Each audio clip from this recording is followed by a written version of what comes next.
Assalamualaikum warahmatullahi wabarakatuh. Alhamdulillahirrabbilalamin. Hamdan wa salaman amma ba'du. Alhamdulillah, puja dan puji syukur kita aturkan kehadirat Allah Subhanahu wa taala, yang mana kita telah diberikan kesehatan sehingga tetap dapat melakukan pembelajaran mata kuliah pengantar manajemen pada kesempatan kali ini. Yang kami hormati Ibu Rina Maretasari selaku dosen pembimbing pengantar manajemen Fakultas Ekonomi dan Bisnis Universitas Muhammadiyah Surabaya, serta rekan-rekanku dari Fakultas Ekonomi dan Bisnis Universitas Muhammadiyah Surabaya yang kami hormati pula. Pada kesempatan kali ini kami kelompok 3 yang beranggotakan antara lain adalah saya sendiri, Sulianto, yang kedua adalah Mbak Aisyah, yang ketiga Mbak Pravanga atau Mbak Eva, yang keempat adalah Mas Fauzan Atimah, yang kelima Mbak Lailatul Badriyah, yang keenam Mas Teguh Adi, yang ketujuh Mbak Robiah Adawiyah, yang ke-8 Mbak Yunari, dan yang terakhir yang ke-9 adalah Mbak Yunari. Pada kesempatan kali ini kami kelompok 3 akan membahas dan mempresentasikan materi mengenai tema mengelola keberagaman.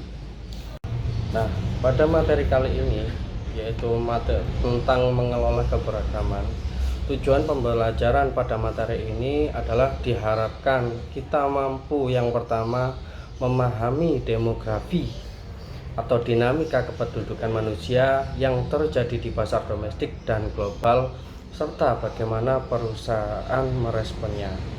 Yang kedua adalah memahami bagaimana definisi keberagaman telah berkembang untuk mengakui spektrum perbedaan yang luas di antara para pegawai dan menghargai keuntungan dari tenaga kerja yang beragam. Tujuan yang ketiga adalah mengetahui sikap, opini, dan persoalan yang kompleks yang dibawa oleh pegawai, diantaranya prasangka, diskriminasi, stereotip, dan etnosentrisme. Yang keempat adalah tujuannya adalah untuk mengetahui faktor mempengaruhi kesempatan wanita, di antaranya atap kaca, tren output, dan keuntungan wanita. Yang kelima, menjelaskan 5 langkah dalam mengembangkan kompetensi budaya di tempat kerja. Yang keenam, menggambarkan bagaimana inisiatif keberagaman dan program pelatihan dapat membantu menciptakan iklim menghargai keberagaman. Yang ketujuh, memahami bagaimana tim multikultur dan kelompok jaringan pegawai membantu organisasi menjawab tempat kerja yang berubah dengan cepat dan kompleks.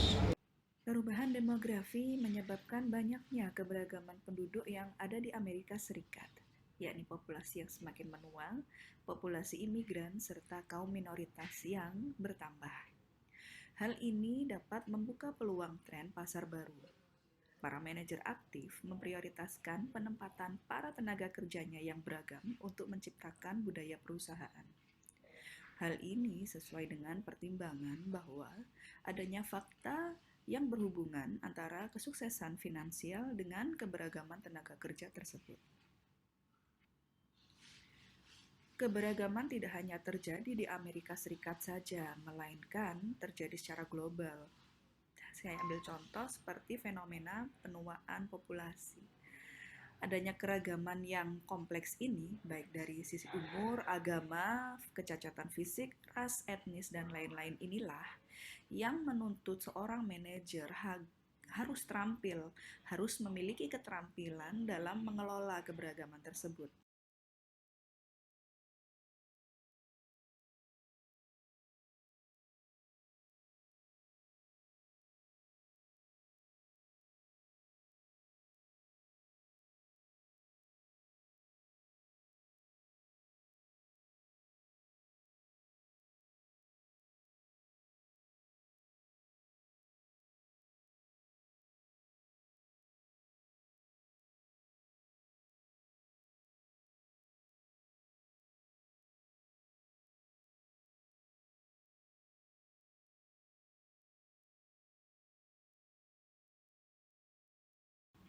Di bawah ini terdapat beberapa keberagaman di Amerika Serikat, yaitu tenaga kerja yang sudah berumur, daya beli kaum minoritas, pertumbuhan pekerja Latin dan Asia, serta pertumbuhan populasi orang asing.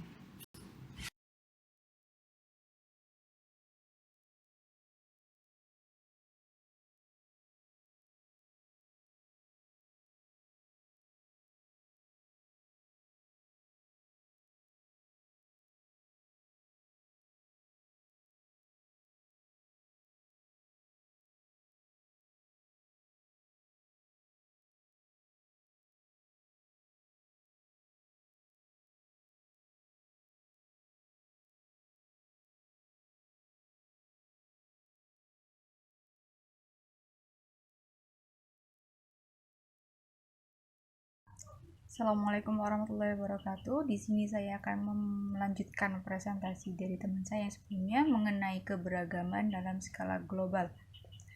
Implikasi dari tenaga kerja beragam yang makin bertambah tidak saja terjadi pada Amerika Serikat. Dalam banyak bahasa di Eropa, kata beragam lebih membawa arti perpecahan daripada keberbauran yang dimaksudkan oleh program-program AS berkenan dengan keberagaman. Budaya-budaya nasional adalah hal yang tidak kentara, bisa menyebar dan sulit untuk dimengerti. Namun, penting sekali bagi para manajer di suatu perusahaan untuk belajar memahami budaya lokal dan menghadapi budaya tersebut dengan baik. Selanjutnya adalah mengelola keberagaman. Apakah arti dari keberagaman? Keberagaman adalah segala hal yang membuat orang berbeda. Perusahaan-perusahaan kini menganut pengertian yang lebih menyeluruh dari kata keberagaman yang mengakui spektrum perbedaan yang mempengaruhi bagaimana para pegawai melakukan pendekatan pada pekerjaan mereka, mendapatkan kepuasan dari pekerjaan mereka, dan menentukan bagaimana mereka menempatkan diri di tempat kerja. Misalnya saja, model menyeluruh dari keberagaman mengikutsertakan orang-orang yang memiliki kepercayaan spiritual yang berbeda-beda. Mengelola keberagaman merupakan keterampilan inti dalam manajemen di lingkungan ekonomi global saat ini, yang menciptakan iklim di mana keunggulan-keunggulan mungkin yang ada dalam keberagaman dimaksimalkan dan kelemahan-kelemahan yang mungkin ada dalam keberagaman diminimalkan demi keuntungan dari keberagaman di tempat kerja. Yang pertama adalah penggunaan talenta pegawai yang lebih baik. Yang kedua, pemahaman pasar yang bertambah. Yang ketiga, lingkup pemahaman kepemimpinan yang bertambah. Yang keempat, kualitas pemecahan masalah oleh tim yang makin baik. Yang kelima, biaya yang berkenaan dengan perpindahan pegawai, ketidakhadiran, dan tuntutan pidana yang makin berkurang. Keuntungan-keuntungan dari keberagaman ini adalah hal yang penting bagi semua organisasi, tetapi juga merupakan sesuatu yang penting bagi agen-agen seperti Biro FBI. Biro FBI yang berusaha keras untuk menjaga keamanan masyarakat dalam dunia hari ini yang kompleks dan multikultural. Untuk slide selanjutnya akan dilanjutkan oleh teman saya. Assalamualaikum warahmatullahi wabarakatuh. Baik, di sini saya akan melanjutkan penjelasan mengenai apa itu keberagaman. Keberagaman adalah segala hal yang membuat orang berbeda. Keberagaman merupakan percampuran antara perbedaan dan juga persamaan item-item dari suatu karakteristik, seperti jenis kelamin, usia, budaya, dan lainnya. Untuk modelnya tersebut dibagi menjadi dua model, ada model lama dan juga model menyeluruh. Untuk model lama terdiri dari ras, jenis kelamin, gaya hidup, tingkat gaji, kecacatan, dan umur. Berikut karakteristik dalam model lama. Untuk model menyeluruh lebih banyak lagi sih, karena akan berkembang seiring bertambahnya zaman. Jadi ada ras, jenis kelamin, gaya hidup, tingkat gaji, fungsi, kemampuan, pendapatan orang tua, bahasa, cara kerja, pengalaman militer, jabatan, bangsa, dan terakhir kepribadian. Mengelola keberagaman bisa juga disebut sebagai menciptakan iklim di mana keunggulan yang mungkin ada dalam keberagaman dimaksimalkan dan kelemahan diminimalkan demi memperbaiki kinerja tim atau kinerja perusahaan. Sekian, terima kasih. Keuntungan dari keberagaman di tempat kerja, yang pertama ada penggunaan talenta pegawai yang lebih baik, yang kedua ada pemahaman pasar yang bertambah, yang ketiga lingkup pemahaman kepemimpinan yang bertambah, yang keempat kualitas pemecahan masalah oleh tim yang makin baik. Adapun yang kelima, yang terakhir, biaya yang berkenaan dengan perpindahan pegawai, ketidakhadiran dan tuntutan pidana yang makin berkurang. Sekian. Lalu faktor-faktor yang membentuk keberat-sebelahan pribadi. Untuk memetik keuntungan dari keberagaman yang telah digambarkan di atas, organisasi mencari manajer yang akan berperan sebagai katalis di tempat kerja untuk mengurangi rintangan dan menghapuskan hambatan bagi orang yang telah dirugikan.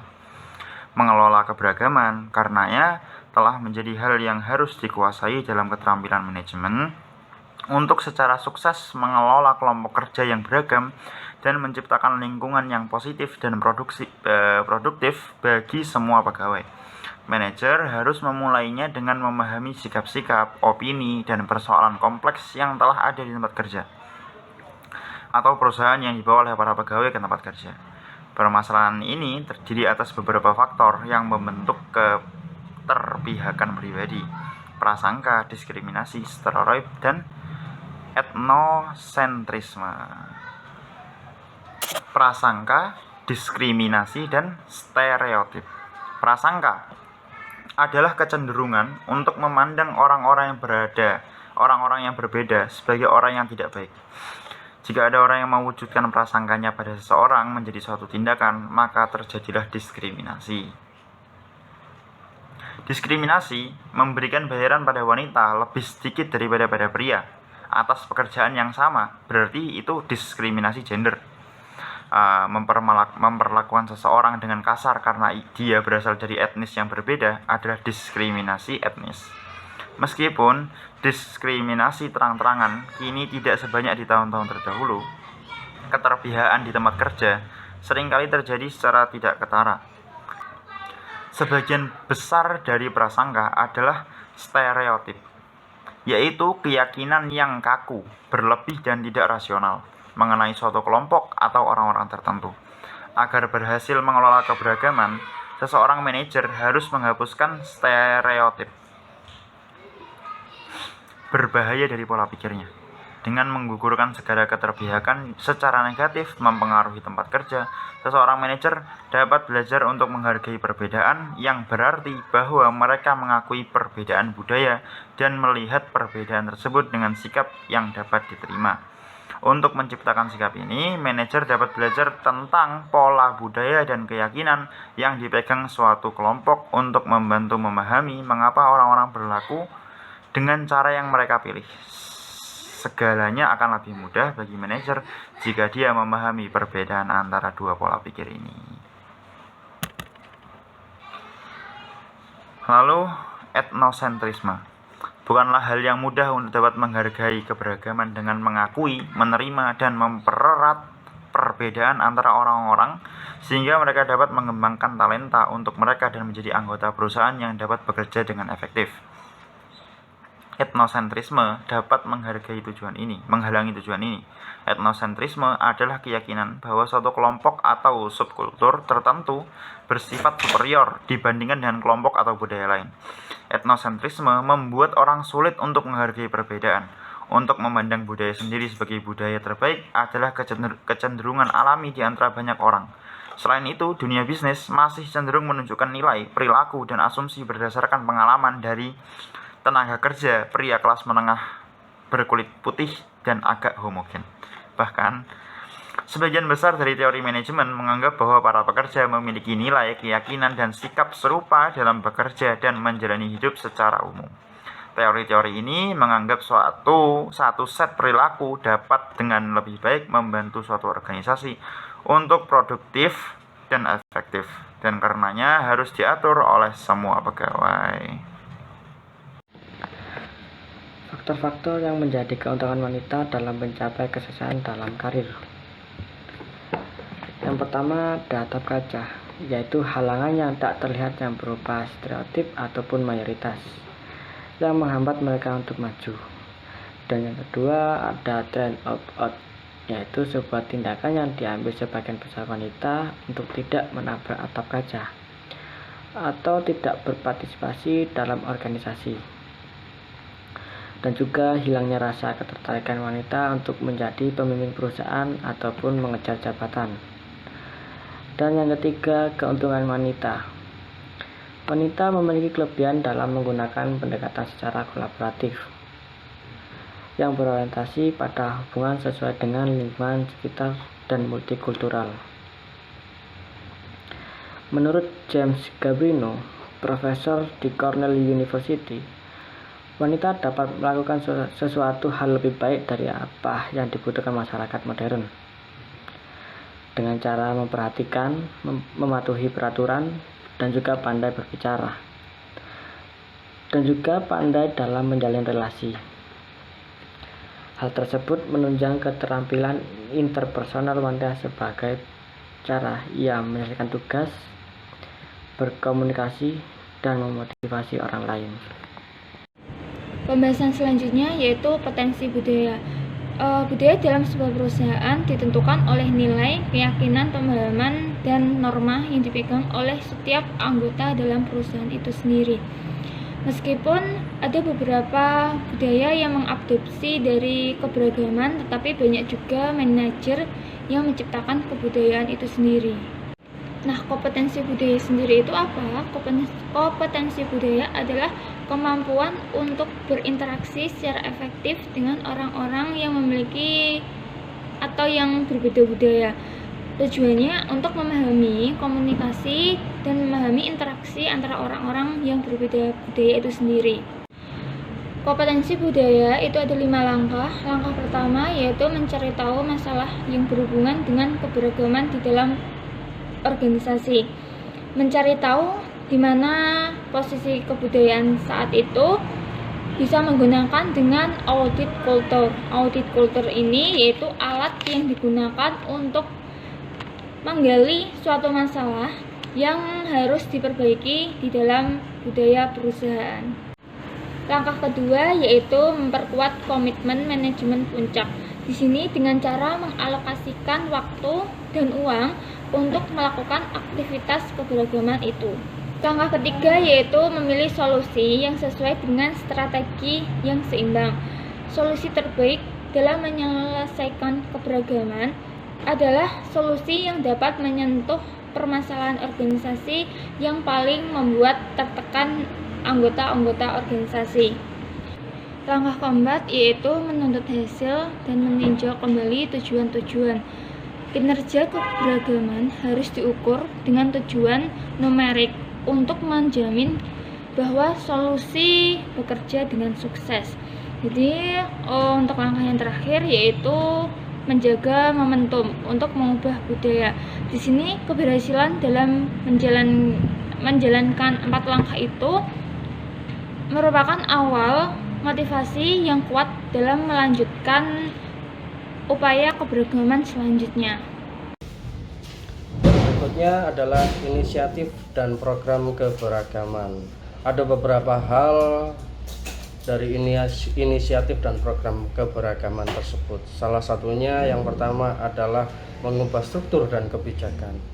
Apa yang dimaksud dengan mengubah struktur dan kebijakan ini? Contohnya adalah mengubah struktur dan kebijakan yang lama menjadi yang baru, kebijakan yang atau sistem yang tradisional menjadi yang lebih modern. Dengan adanya pengubahan struktur dan kebijakan ini akan lebih variatif dan mewarnai dari kinerja kita. Yang kedua adalah memperluas upaya perekrutan. Dari pekerja yang di wilayah sekitar bisa dilakukan perekrutan di wilayah lain sehingga lebih beragam. Dengan begitu lebih beragam dan bisa mendapatkan SDM yang lebih kompeten. Yang ketiga adalah membangun hubungan dengan mentor. Apa manfaat dari membangun hubungan dengan mentor? Salah satunya adalah membantu membangun pola pikir kita untuk ke depan. Yang kedua, mendapatkan perspektif yang luas karena berbagi pengalaman dengan mentor kita. Yang berikutnya adalah memperluas jaringan. Dengan kita kedekatan kita dengan para mentor, dari mentor tersebut akan dikenalkan beberapa relasi dan jaringan-jaringannya, sehingga kita dapat memperluas jaringan. Jadi keuntungan kedekatan dengan mentor sangatlah penting. Baik, di sini saya akan melanjutkan mengenai inisiatif dan program keberagaman. Di antaranya yaitu mengakomodasi kebutuhan khusus yang dilakukan untuk mengakomodasi pegawai yang berkebutuhan khusus.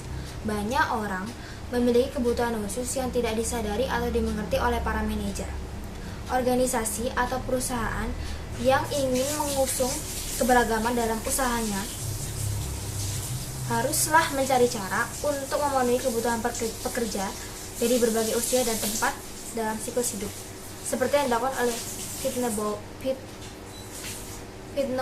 Pitney Bowes mengenai perubahan siklus hidup atau proses siklus hidup yang dilakukan oleh perusahaannya yang berbeda menurut generasi dan juga usia. Kemudian beberapa perusahaan melakukan bekerja sama dengan sekolah-sekolah untuk memberikan keterampilan dasar baca, tulis, dan matematika.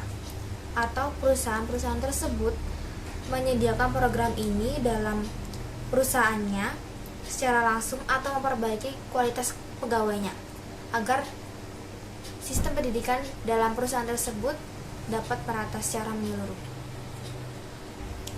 Selanjutnya yaitu memberikan pelatihan keterampilan keberagaman. Sebagian besar organisasi saat ini memberikan pelatihan khusus yang disebut dengan pelatihan keberagaman atau diversity training untuk membantu pegawai mengenali batasan, prasangka, dan stereotip budaya. Mereka yang mengembangkan keterampilan untuk mengelola dan bekerja di tempat kerja yang beragam. Yaitu langkah pertama yang dilakukan adalah melakukan pelatihan kesadaran keberagaman. Tujuan dasar dari pelatihan kesadaran ini adalah untuk membantu orang-orang mengetahui bahwa keberat-sebelahan yang tersembunyi dan terang-terangan akan mengarahkan pemikiran mereka terhadap orang atau kelompok tertentu. Langkah berikutnya, pelatihan keterampilan keberagaman yang membantu orang-orang belajar bagaimana berkomunikasi dan bekerja secara efektif dalam lingkungan yang beragam. Pelatihan ini memberikan orang-orang keterampilan yang konkret yang dapat mereka gunakan dalam situasi atau keadaan sehari-hari, seperti bagaimana menangani konflik dengan cara yang konstruktif atau bagaimana mengubah komunikasi nonverbal seperti bahasa tubuh dan ekspresi wajah. Selain pelatihan online yang dilaksanakan, perusahaan juga dapat menggunakan seperti sesi kelas, latihan pengalaman di tempat luar, atau video atau DVD, dan firma konsultasi yang dapat membantu organisasi dengan persoalan-persoalan pengelolaan keberagaman. Sekian presentasi saya, terima kasih. Assalamualaikum warahmatullahi wabarakatuh. Di sini saya akan membahas inisiatif keberagaman yang baru. 91% perusahaan yang disurvei Society for Human Resource Management meyakini bahwa inisiatif keberagaman dapat membantu mempertahankan keuntungan dalam bersaing. Beberapa keuntungan khusus menurut perusahaan-perusahaan tersebut adalah memperbaiki moral pegawai, mengurangi konflik antar pegawai, memfasilitasi progres di pasar-pasar baru, dan meningkatkan kreativitas organisasi. Selain ide-ide tersebut, dua pendekatan baru dalam melakukan pengelolaan keberagaman tim multikultur dan jaringan pegawai telah muncul untuk menjawab perubahan yang cepat serta kompleksitas organisasi-organisasi di abad ke-21. Yang pertama, tim multikultur. multikultur, tim yang terdiri atas anggota-anggota yang berasal dari latar belakang bangsa, ras, etnis, dan budaya yang berbeda-beda bahkan dapat memberikan hari ini. Penelitian menunjukkan bahwa tim-tim yang berbeda menghasilkan alternatif lebih banyak dan lebih baik dalam menyelesaikan masalah serta menghasilkan solusi yang lebih kreatif daripada tim-tim homogen. Sebuah tim yang terdiri atas orang-orang dengan perspektif latar belakang dan nilai budaya yang berbeda dapat menciptakan campuran ide-ide yang sehat dan menghasilkan kreativitas yang lebih tinggi dan pengambilan keputusan yang lebih baik. Kelompok jaringan pegawai.